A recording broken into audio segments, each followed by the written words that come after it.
Here we go. We have a question: search in a row column sorted matrix. So you have given an integer of n cross m where every row and column is sorted in increasing order and a number x. Our task is to find whether x is present or not.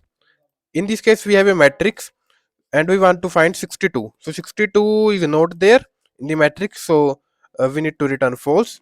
Then we have this matrix, we need to find 55. So we got 55, answer is true.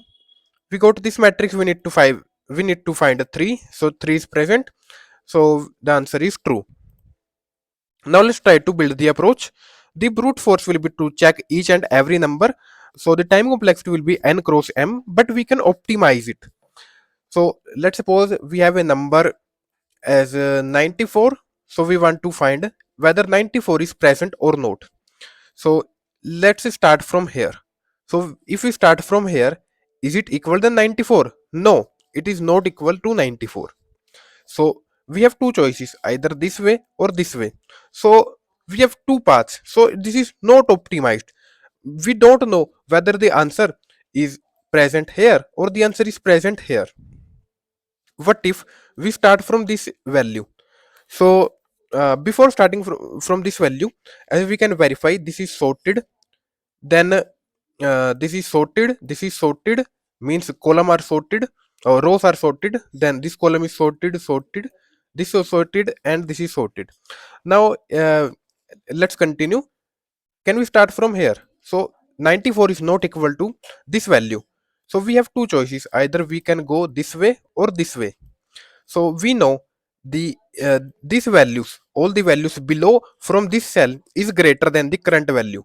So as we need to find 94, so 94 is surely not in this row, not in this column, not in this column, and all the values present before this is less than 95.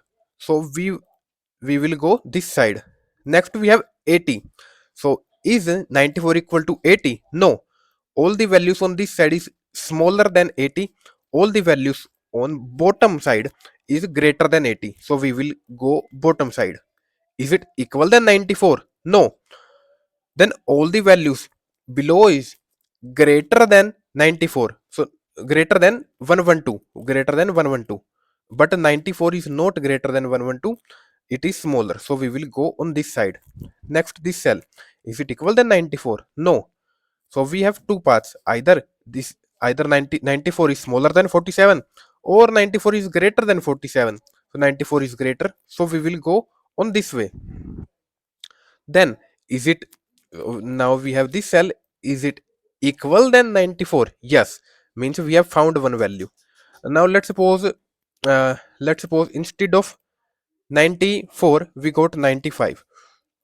95 is there, so let's suppose we need to find 96.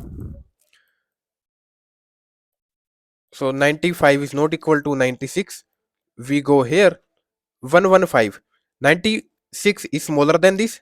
We got this value. 96 is smaller than this. Next we got 47.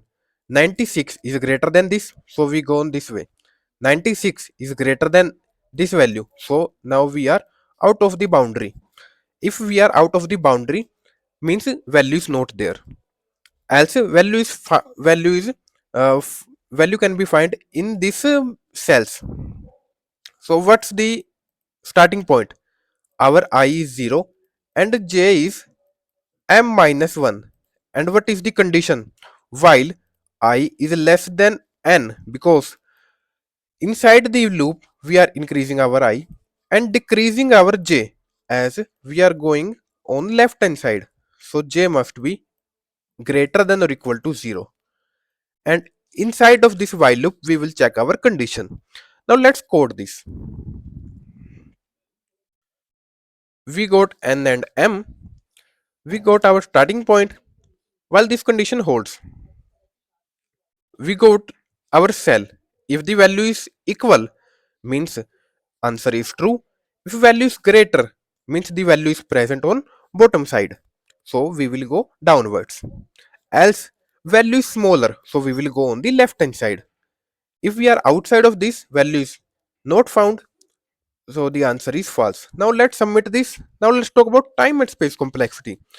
As we are traversing either row wise or column wise. So in the worst case, we can go from top right to top left, then from top left to bottom left. So in the worst case, the time complexity will be m plus n. So now let's find out. So we have met the expected time and space complexity. We have also successfully solved this question. Code is provided in the description box. If you guys have any doubt, feel free to ask in the comment section. And thank you all for watching.